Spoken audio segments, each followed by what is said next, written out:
What's going on, everyone? It's Chris from 416 Coffee, and today I have a very special guest. I have Rambert here from Mountain Coffee. Now, Mountain Coffee is a coffee importer that we've done some business with in the past, and Rambert was kind enough to come down, chat about coffee, kind of tell all of you guys a little bit about the importing side and about more coffee education.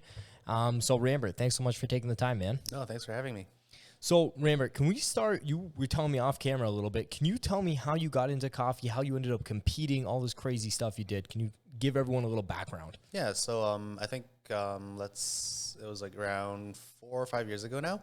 I was in Hong Kong visiting just family and stuff, and then my cousin-in-law is actually like a consultant. He does like judging and stuff for like competitions and everything. So yeah, he just had this whole workshop thing set up in an office building, but it was just like all sorts of gadgets and toys. And basically I was like, this looks like a lot of fun. So he showed me around some stuff and got to play around a bit. And basically afterwards I was just looking at YouTube and saw people competing, and I was like, this is really cool. Like, I want to try doing this.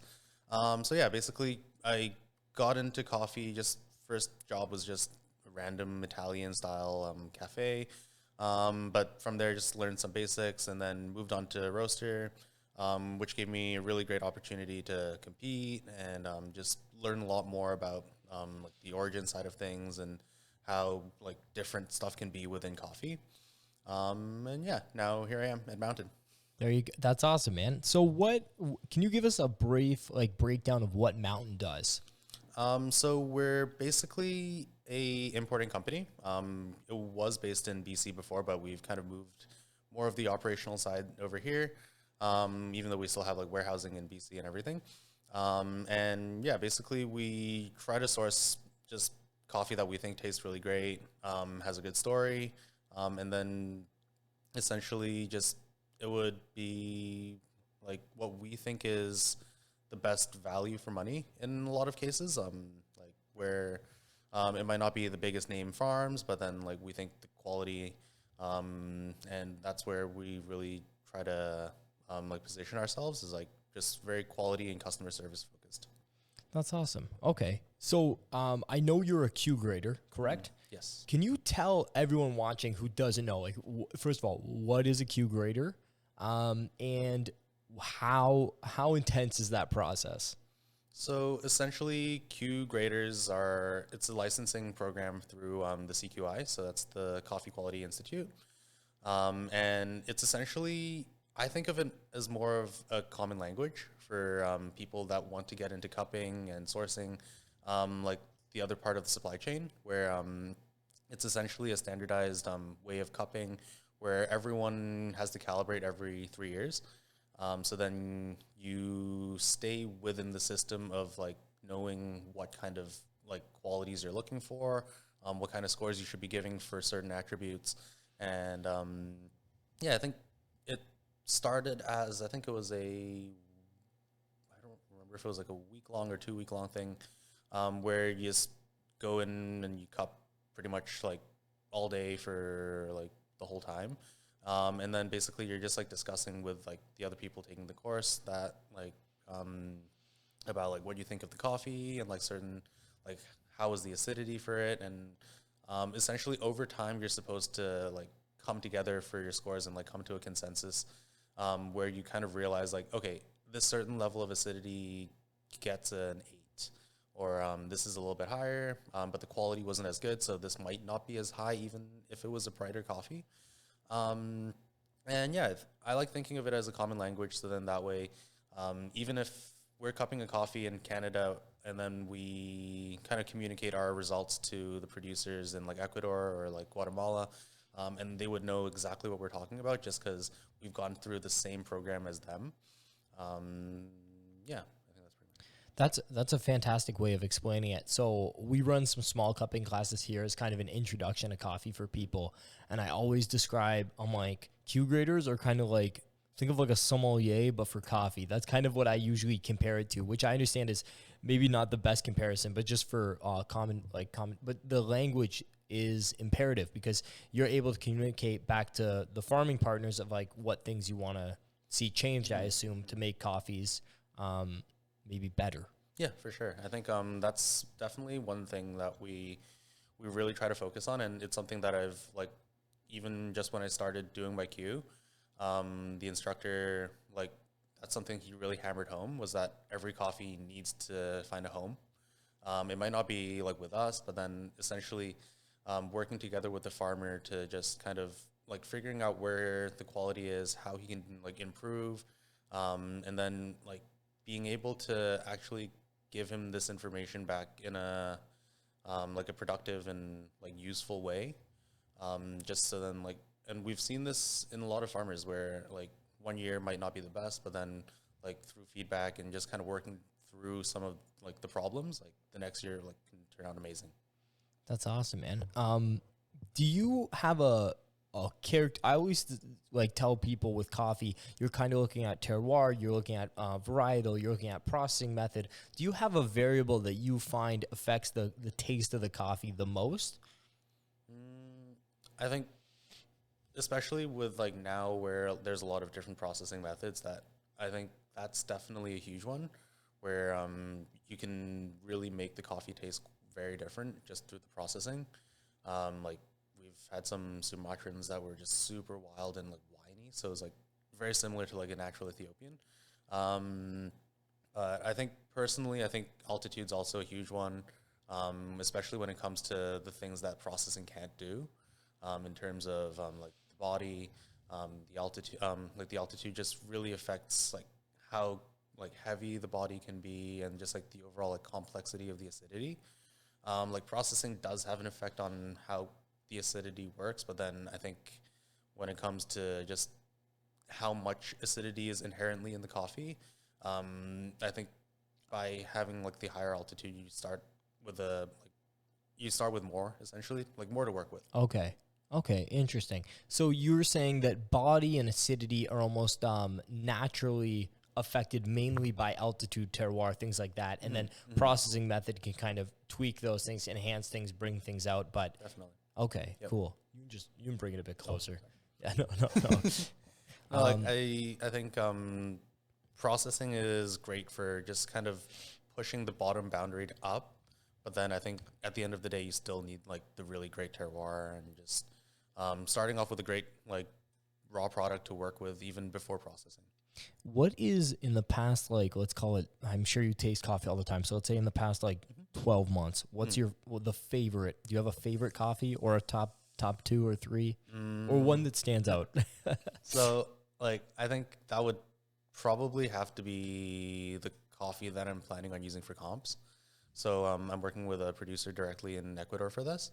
And basically over the past 6 months, we've been just going back and forth with like some samples, and then just having like Zooms about like the processing, how it went, and then like what kind of like small tweaks we can make in terms of like the equipment that's being used, like the timing for the processing method, and just like very minute details. And we're actually getting some samples hopefully next week for this. So yeah, I'm really excited to see how like this new iteration of the coffee is going to turn out, and just kind of it's been really rewarding and like really fun for me to just be like super engaged in like the whole process of like even like just really small details within the processing method, to be able to be like to tweak that for like a personal lot essentially, like where the lot is essentially processed for me. So it's a really unique experience for sure. That's super cool. So for everyone watching at home, what are you competing in? When's the competition, and is preparation usually like this intense? So I'm actually competing in I think it's the first qualifiers for the Canadian barista competitions. And then I think in terms of timeline, I think a lot of people actually do prepare really early. Like some people are practicing year long. Like some of the best like competitors in Canada, I think like Ben Putt and like Cole, they're constantly like training, like constantly thinking of like what to do next, and just like really pushing the boundaries. So yeah, I think trying to reach that level, it's pretty intensive. Just kind of, I think I I've kind of pushed myself to just be more on top of a schedule and kind of do a little bit at a time, just but consistently doing that. And yeah, hopefully we'll see how that goes. Yeah, just once again for everyone at home, what does like a competition day look like? Like, what are you actually doing in the competition? So for this, it's essentially a how do I call it? Like it's three drinks that you make in a presentation. So you get 15 minutes. Essentially, you do an espresso course, a milk course, and then your signature drink. And then throughout the whole thing, you're judged on sensory and technical scores. Like technical just being like how clean you are, like how meticulous you are, and like if you're like tamping straight, or even just if you're wasting coffee, like all sorts of like minute details. And then the sensory side is just based on like the taste of it, if it's balanced, if the tasting notes are what you say they are, like how accurate that is, and then also like your creativity for the sig drink, and also I think just overall like professionalism. If you tell a good story about like what you're trying to like achieve, if you're doing some sort of education, yeah, I think it's a good mix of different things put together. It's a lot of fun. So Okay, that's incredible. So you're going to be pulling a single origin coffee from Ecuador. You said that you're working on for this competition. yep. Is there any tips you can give to someone watching at home to instantly improve their espresso game? Any simple tips? Any complex tips? We're picking up the goods right now. That's a tough question. I think uh,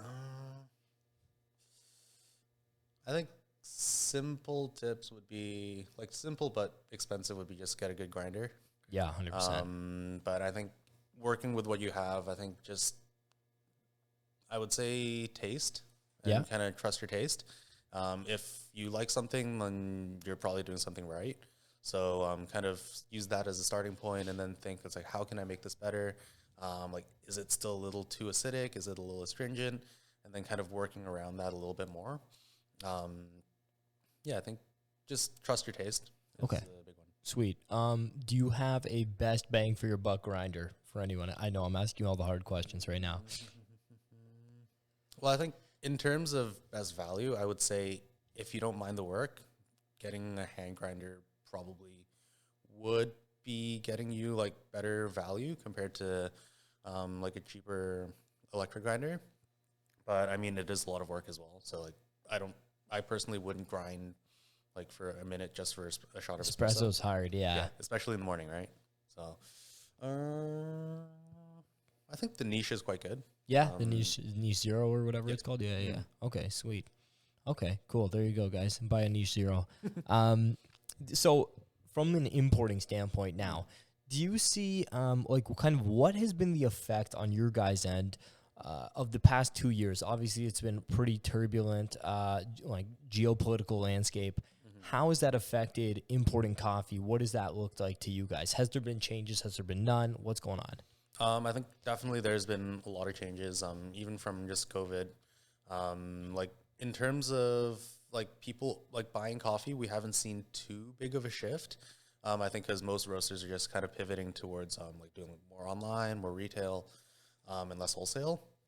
I think the main thing for us was just like with the C market going up like quite drastically, and also just the supply chain kind of being a little bit more behind just from like shortage of like labor. So I think that kind of translates both in the price of like shipping. I think shipping containers have like more than doubled in terms of like the price for like how we're getting the coffee transported over. The price of the coffee has gone up, and I think in certain ways the quality can suffer as well, just because farmers are seeing that the market's so high, so they're trying to sell more of it, and then that can sometimes include just like stuff that would normally be picked out, just because the coffee's like sold by weight. Yeah. So, like, if they just include a little bit more of like the screen sizing that would otherwise be excluded, they can get like easily an extra like 50% of their profits. Um, so I think it's been a challenge for sure, but I think it's something that we're working through. Okay. No, that's expected a lot of those things. I know, like, obviously the price of shipping containers, and yeah, there's just Crazy. things got way more expensive. Absolutely. And some of our other friends in the importing industry were saying the same things around like kind of quality as well being affected on certain crops, like you said, because the farmers are trying to make a bit more.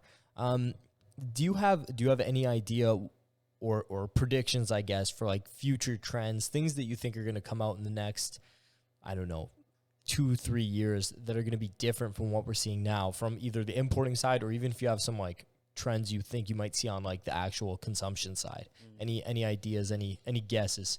So I think one thing that we're starting to see more of is like from at origin, a lot of producers are kind of just focusing on their own farms and producing as their own coffees, as opposed to just sending it off to a co-op or sending it off to like a big factory just to get the coffee processed.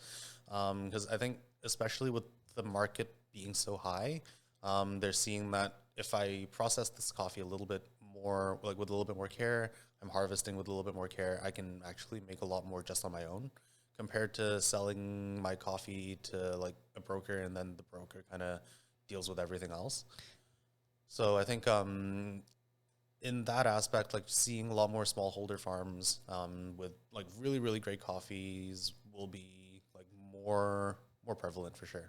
Yeah, I actually wanted to touch on that a little bit. Can you explain to everyone watching why it's easy in some cases to get very traceable coffee, and then in other places, for example, in different, depending on the country of origin and things like that, you have a much harder time getting directly traceable coffee? Can you just explain to everyone why that is? Yeah, for sure. I think I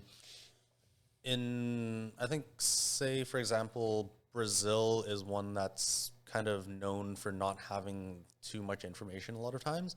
I think just because like the scale of the production is so huge, it's usually like easily 100-acre farms, and then it's like multiple of those like combined into like just your mass Brazil lot.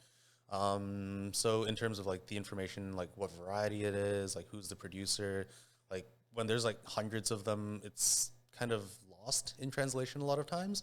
Like it's pretty hard to find out like even like when the coffee was actually picked.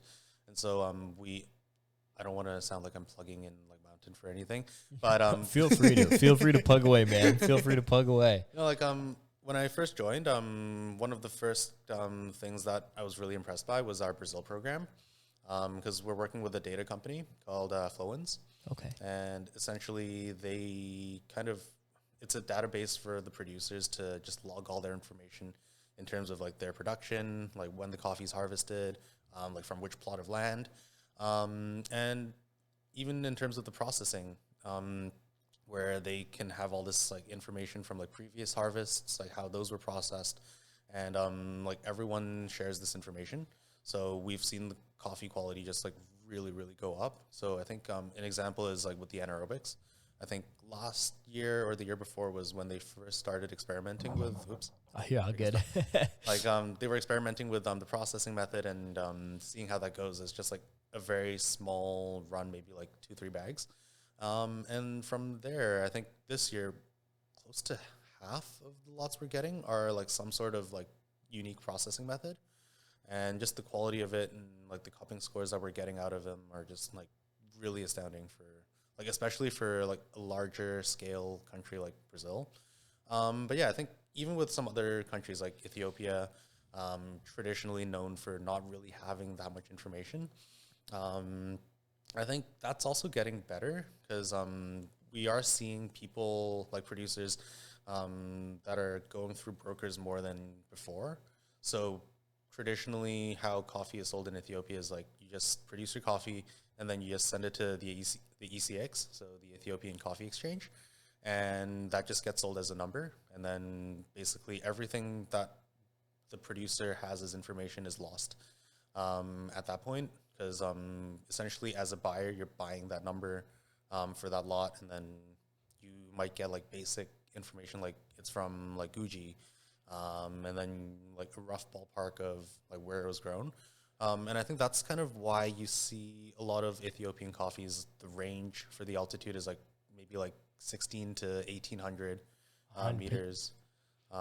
as opposed to like for some farms in like El Salvador, for example, like we would have like very specific like details on like, okay, this coffee is definitely grown at just 1650, as opposed to like a range. Like there is still a range, like depending on like the farm, just because a lot of times they are grown on slopes, but it's a more accurate range, I would say. That makes complete sense. You know what? I've never even thought about this, but we've bought coffees. We've bought Ethiopian coffees from Mountain, and we've bought actually in El Salvador from Mountain as well. And yeah, the Ethiopian coffees, kind of no matter who we've purchased them from, any of our importing partners, it's always been, yeah, like you said, it's a 200, 300 meters above sea level range. Whereas we purchased in El Salvador from you guys, I believe it was Los Angeles. Yeah. Pacamara, right? Yeah, and it was phenomenal. It was really good. It had a lot of like wild tasting notes, and it was very specific. So that's super cool. Yeah. So another thing that people often have questions about. I'm just gonna jam you for all kinds of questions no problem. for the community. Go at it. How do you feel about like certified organic crops? Like, what's kind of your view on that kind of side of the industry? Because I know there's a lot of kind of questions and information about that. So I don't know if you can shed some light on it for everyone. So I think it's kind of like a pretty debated thing as well. I think for like importers, whether like fair trade organic or like Rainforest Alliance, like these things are worth it. It's a little complicated, I would say, just because I think a lot of producers, especially in like kind of like smaller parts of like smaller farms where they don't produce that much coffee, and essentially to get the certification, you pay to get someone to come to your farm, look at like the stuff you're using, like the pesticides, and like if your practices are like what they deem to be correct, and if so, they can give you like the certification for like being like FTO organic. But I think for a lot of farmers, it doesn't necessarily make sense, just because they're producing so little coffee, and like to pay like someone from like North America to like fly down and like cover all the costs for that, it becomes quite unsustainable just to be able to provide like an organically certified coffee. Like with bigger farms, like I think it's great, and I think it's a good sign that that farm is doing like things properly, in terms of like just farming practices and like not using anything like harmful pesticides or anything. But I think at the end of the day, when it's like a smaller farmer, like they don't, like most farms don't actually use any pesticides that are harmful, just because those tend to be quite expensive actually. So just like organic pesticides, or like just what's it called? Like a lot of people call it like compost tea. Okay. So they basically just like compost like whatever like plant matter, and then they just like add that into the water, and like they use that as the fertilizer. And that's also like kind of repels like most of the pests, not pets. keeps the dogs there. But yeah, I think in terms of like farming practices, I think it's good. It's, how do I say it? Like, I think when you can, then I think it's a nice to have, but I wouldn't say it's like the be all, like it's the end of the world if you don't have it. Because I think at the end of the day, like you can kind of tell the quality based on the taste as well. And like in terms of the quality of an FTO versus an organic, a lot of farms produce both. And oftentimes it's like just a neighboring lot, exactly the same production, but just one got certified, like one plot of land is certified and the other isn't. And the price is like drastically different too. Like you're paying an extra like 60, 70 cents just for like a name essentially. So I think if that's something that people are looking for, then like that's great. Like I'm not opposed to it. And I think it does give some people like peace of mind as well. So for that, it's great. But then I think if it's not something that you need, then I would say like just conventional is always okay as well. Okay, Rambert. So what's your like average coffee ritual like at home? Okay, so I actually have a confession. I don't really drink coffee. What? Really? You don't drink coffee? I don't. I think I would go through like 2 cups a week. Holy shit. Yeah. So your life is coffee, but you don't drink coffee. Like, I think a lot of times, like, even when I'm like at cafes and just like trying a lot of different coffees, like, say for cafes, like when I order a coffee and I would like take a couple sips out of it, and then I don't know, it's probably a pretty bad habit of mine where I never finish coffees I get.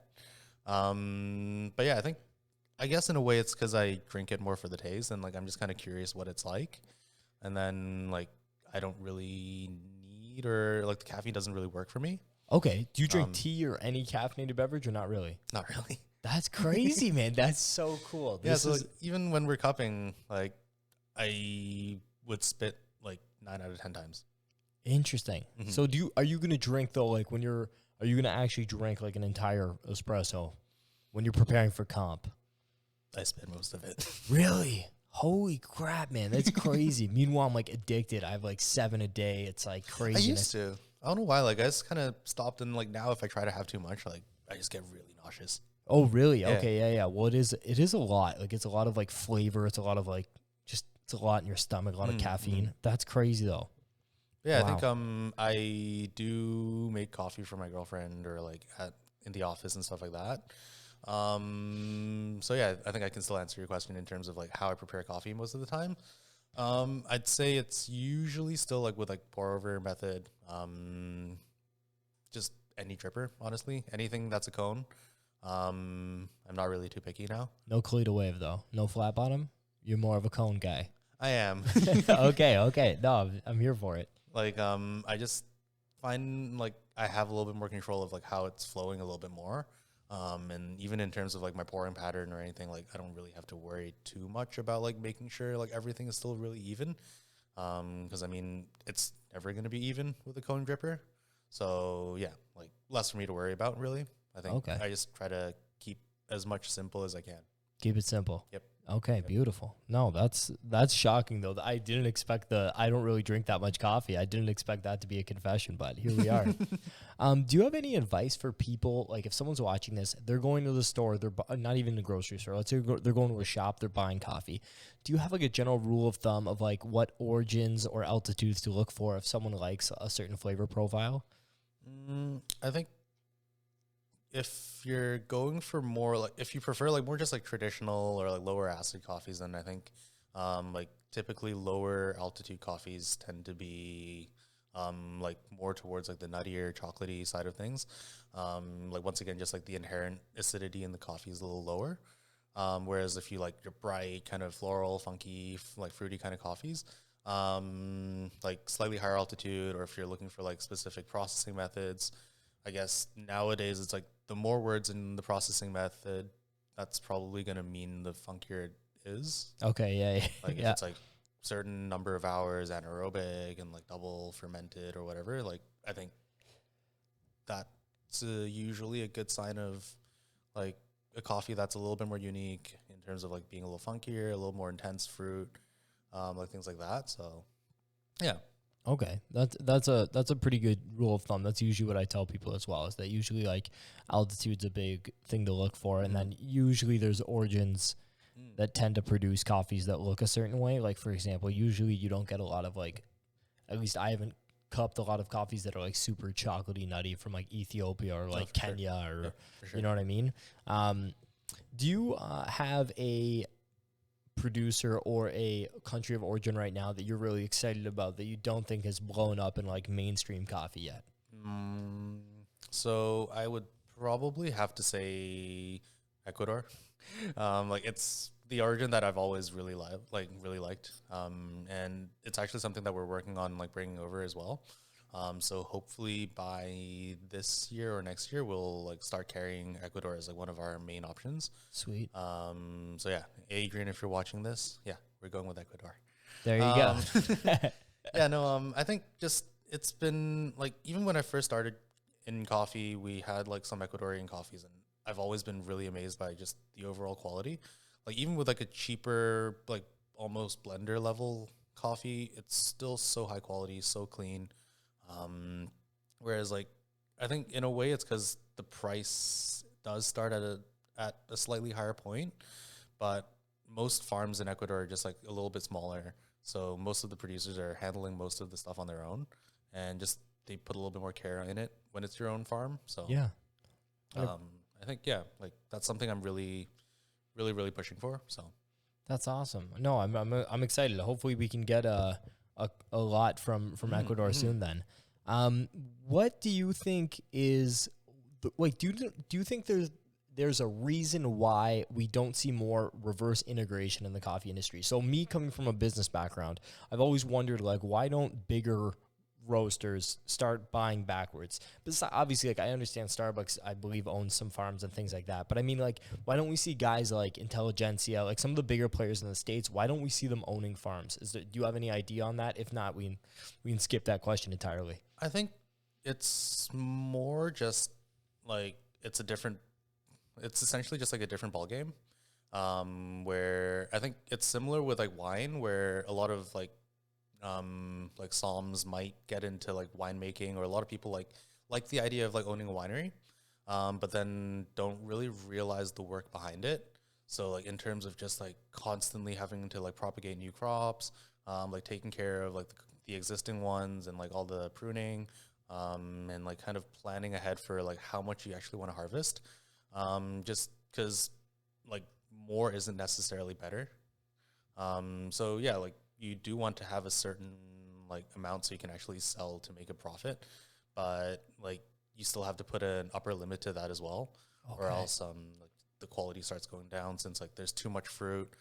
So like the concentration of like the flavor starts going down because it's like getting spread too far.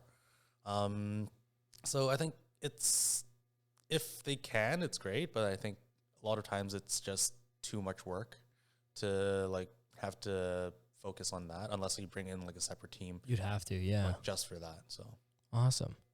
Do you see what do you think the Canadian coffee specialty coffee landscape is going to look like in the next 5 to 10 years from your perspective? As I guess not really a consumer, but on the other end of things. so I mean, from my end, I definitely have seen a lot of people get into roasting. So like just like micro roasters where they're like going through like a couple bags a year, but just kind of like almost like a neighborhood roaster as opposed to like a neighborhood cafe, which is interesting because I think it, in a way, it kind of like boosts like the overall quality, since like everyone's trying to compete for like even just like selling a single bag of coffee. And I think it's good and bad. Like it's good to have that competition, but then at the same time, it's like it's saturating the market so much that like it can be a little bit unsustainable even to start a business in roasting. So Yeah, no, I'd say like from our end, we've obviously we've been able to grow, but it is definitely, it can be a very fragmented market, right? So absolutely. and then there is a kind of a premium on getting your hands on like good coffee, which is over the pandemic was I'd say like more challenging. Just there was like slowdowns with like coffee getting over here. Yes. I even remember, me and you talking about like some Brazils that were like, I believe your last batch of Brazils were like pretty heavily delayed just because of all the shipping issues, right? So Yeah, I think the first container of Brazil that we shipped out from the previous harvest just landed. okay, So yeah, sweet. And we're actually planning for the next harvest already, and like we've gotten like 5 containers since then, like sent directly to Ontario instead, and like those have all like arrived already. So I think that one was a little bit delayed because it was going through Hong Kong. Oh, okay. And then with lockdown and everything, like just completely shut down. So yeah, I think it was stuck at the port for just like a couple months just from that. So That's crazy. Yeah, that's a big delay. Do you have sorry, what was I completely lost my train of thought. We were talking about importing problems. I was gonna say, do you have like what's up next for Mountain? What's like the next 6 months look like for you guys? Anything exciting in the pipeline? yeah, so there's actually quite a bit going on. So we're working on our new location. So like we're putting our headquarters in Toronto. Oh, congrats. Thank you. That's good for us too. Yeah, it is. No, it's going to be a lot of fun because essentially it's in Kensington Market, and just like really central location, like for like an education space. Like we'll have the office there as well, but just really focusing on like education, like having a huge cupping lab there, for people to just come in, try some coffees. and like maybe like take a class or two.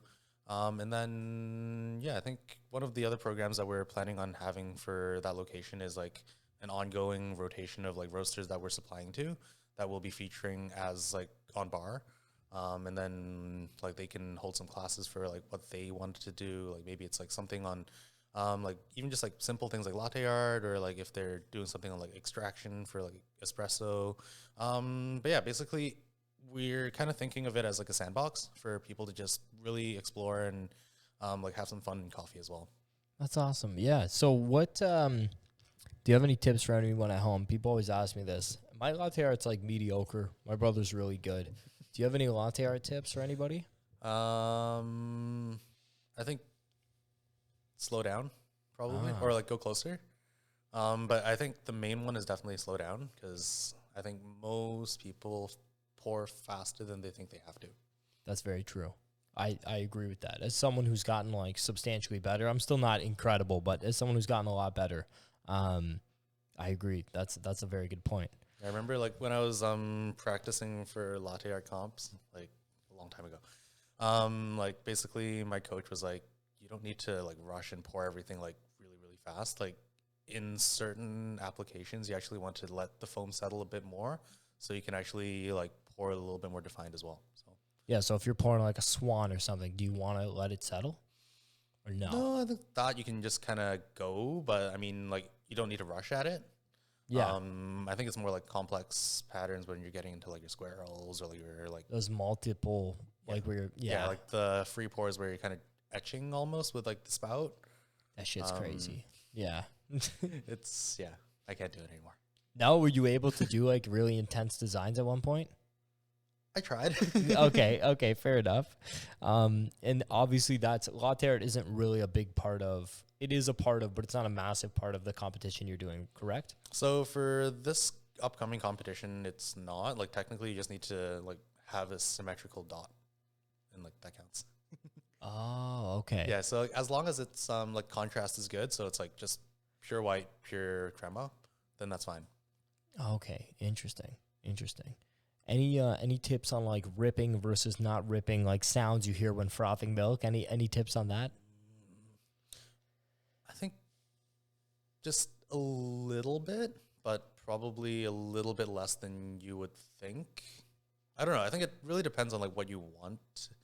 Like I think at the end of the day, like the taste matters more than the overall art on top. So if you like steam it a little bit thicker, but then like at the end you can't really pour as well, like maybe just like a simple like hard or like a simple stack.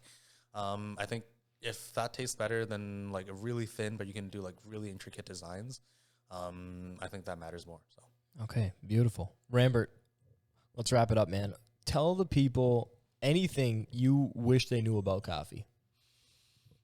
ooh, that's a hard question. Anything they knew about coffee? Anything you wish that they knew. Maybe people that don't know. Mm, I think just have fun with it and explore. I think there's a lot more to it than like even than we know. Like there's still a lot that we don't know about it. But I mean, even based on what we do know, I think there's a lot of room to just like kind of explore like maybe like a different origin. If you're used to just sticking with one origin and you're really set on it, like maybe just move to its neighbor. Like you don't have to like jump across to like from like a Colombia to like an Ethiopian.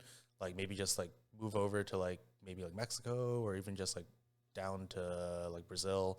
But yeah, I think just get out of your comfort zone a little bit, and I think it's like you might be able to find something that you like even more. Beautiful. That's incredible. Okay, thank you so much. Tell everyone where they can find you, where they can find Mountain online, all the shameless plugs. Let it rip. So my Instagram is, what is it? Ramby Bambi Coffee. I'll And link it. Yeah. awesome. Thank you. Oh yeah, get me some followers. And yeah, I think Mountain Coffee, we're online. We have our Instagram page. But yeah, if like anyone's looking for coffee, even just like a little bit, like just like a small box, yeah, you can just like shoot me an email. My email is rambert@mountaincoffee.ca. Beautiful. Thank you so much for taking the time, man. No problem. Thanks for having me.